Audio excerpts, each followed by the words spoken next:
pas seulement dans cette salle, mais dans notre vécu de chaque jour, que dans votre famille, dans le quartier, qu'on sente que cet homme-là, cette femme-là a changé et qu'on vienne vers vous pour vous demander.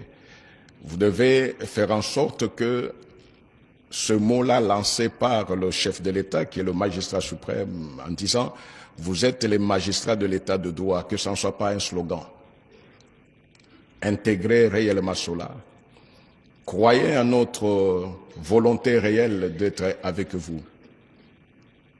Il n'y a aucune difficulté qui peut surgir sur les chemins des hommes qui ne puisse être rencontrée et traitée.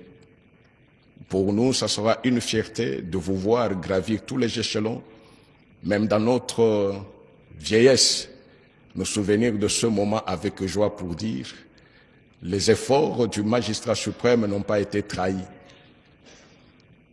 À son accession à la présidence de ce pays,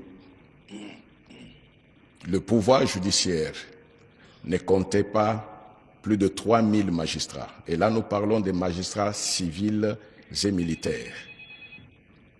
Et malgré les difficultés où l'agression nous a imposées, il a tenu parole pour dire « Nous ne pourrons jamais être un État de droit si nous n'avons pas un nombre suffisant de magistrats outillés et consciencieux. » Et c'est en cela qu'il avait pris la décision qu'on recrute 5000 magistrats. Vous vous rendez compte que le total est à 3000 et si on recrute 5000, cette promesse a été tenue parce que vous êtes le dernier lot qui était resté pour avoir les 5000.